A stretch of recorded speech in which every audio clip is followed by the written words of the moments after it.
Hello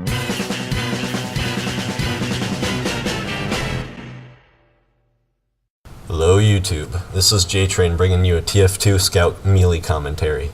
This is my very first video, so before I start, I would like to ask you to leave some feedback, maybe a like or a comment, just so I could improve the quality of future videos. So here we have the default Scout Bat. It has a base of 35 damage and a crit of 105. This is the sort of melee weapon that you really wouldn't want to use unless you are absolutely out of ammunition or have no other choice. This is because it has the second lowest damage in the game. Only the Spy Knife does less damage, but that's also if you don't backstab. Contrary to the Spy Knife, it is the fastest swinging weapon in the game. One technique that I like to use is when you encounter a heavy, you continuously spin around him and hit him with your bat when your scattergun just can't do it. That way he cannot keep his minigun on you, and therefore you can kill him before he can do anything. There is currently only one Scout reskin for the bat, and that is the Holy Mackerel. All other reskins for this bat are not class specific, so I will not include them in this commentary. And here we move on to the Sandman. It has the exact same stats as the default bat, except for this time it comes with a baseball. Now for something like this, you'd think, oh, it's a straight up upgrade from the bat. Well, no, it comes with a huge con. Equipping this weapon subtracts 15 from your max health. Now sure, it does give you a baseball that can stun from 1 to 7 seconds, but that minus 15 health really comes back to bite you later on. For example, what if a heavy comes around the corner with its minigun spun up? So you do what the Sandman's designed to do. You hit it towards him. Now at this point there's two outcomes that could happen. If the baseball stuns the heavy, then you can go up with your scattergun and just destroy him. Then again on the flip side, if your baseball misses, then you have very little time to get out of there. But you could say, oh, if you have the default bat, then you just have to get out of there anyways. You wouldn't have had that option. While that is true, the Sandman takes down 15 health, so you'd have even less health to get out of there. The way Valve did this is it's all personal preference and all your own playstyle. And this brings us to the Atomizer. To me, the Atomizer just seems like a weapon to have equipped and not actually use that much. The benefit that comes from this weapon is that it gives you the ability to triple jump. While this can be useful, it inflicts 10 damage whenever you use it.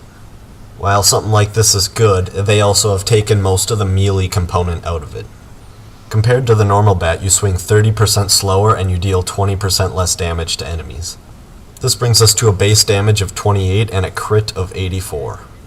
That means whenever you go melee weapon versus melee weapon, you're always going to be at a disadvantage. So like I said before, this is more suited to just have equipped and not actually being used as a melee. This weapon does not come alone. It is also part of the #1 fan item set. Other components of this item set are the Soda Popper, the Winger, and the Bonk Boy. The item set itself does not actually have any effect. It just looks really cool. That's it for that weapon, and now it brings us to the Boston Basher. I'm not gonna lie guys, this weapon is really fun to use. In addition to it being a stick with nails sticking out of it, it makes the enemy bleed for 5 seconds. The damage is the exact same as the default bat, with a base damage of 35 and a crit damage of 105.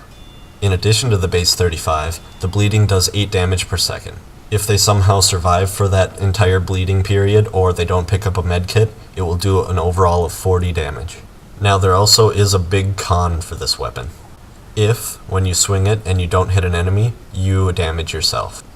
Now luckily it doesn't give you the full base damage, it only does 18, but you also get the full bleeding effect. That means if you swing and miss and hit yourself, it will do a total of 58 damage on you. As you can see in the gameplay, which is, by the way, CP Digroot Keep, this map is strictly medieval mode, so that means only melee weapons.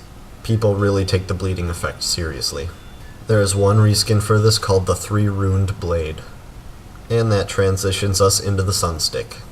I'm just going to put this out here early on. I cannot stand this weapon. This is the type of weapon that introduces an entirely new playstyle. When an enemy is on fire, it will always give you critical hits. If a friendly pyro has already gotten the player on fire, then they are probably going to die in one hit from this weapon. Because if you think about it, a flamethrower does a ton of damage. The con of this weapon is that it does 25% less damage against non-burning players. This means that it has a base damage of 26 and a critical of 79. Sure, the stats look good, but let's put it in a situation and see how it would turn out. If a burning player was almost dead from a pyro, and you happened to be running by and had the chance to take one shot at them, what would you rather choose, the sun on a stick or your scattergun? In the time it would take to pull out the sun on a stick and hit them, you would have already reloaded your scattergun and shot them. That's it for that one, and now this brings us to the Fan of War. This is yet another weapon that brings on a totally different playstyle. On hit, it causes the enemy to be marked for death, either until you swing and hit someone else, or they die. And when they are marked for death, they will now take mini crits. That source of damage doesn't always pertain to you. If you need a high value target taken out, mark them for death and then have everyone focus their fire on them. Now while something like this seems really good, and in fact it is really good, there is a huge con that comes with it. There's a 90% less damage output from your melee weapon, making the melee aspect of this entirely useless. This means that the base damage is at a whopping 4 damage, and the crit damage is 11.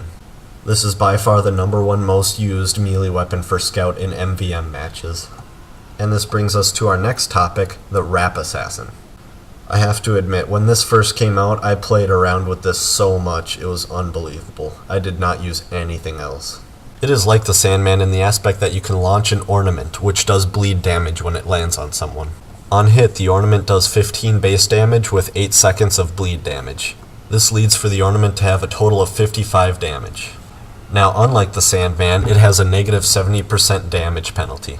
This means it has a base damage of 11 and a crit of 32. This is also part of the item set, Santa's Little Accomplice. I can't really describe over the commentary what these other miscellaneous items look like, but you just need to look them up. They look hilarious. So this is the last topic of this commentary, and personally my favorite weapon of choice, the Candy Cane.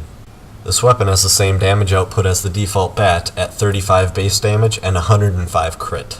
Its outstanding prospect, though, is that whenever you kill an enemy, they drop a small health pack for you to pick up. Believe me guys, this makes going against pyros a ton easier. But the thing that you need to watch out for is also its con. You would now have an extra 25% explosive vulnerability, so you need to watch out for those soldiers and demomen. Or maybe even some of the more cunning pyros. But even with all of its pros and cons, the main reason why I use it is that for it to drop a small health pack, you don't even need to kill them with it. That's right, killing them with a scattergun or even your pistol will also drop the small health pack, and this can be really, really useful.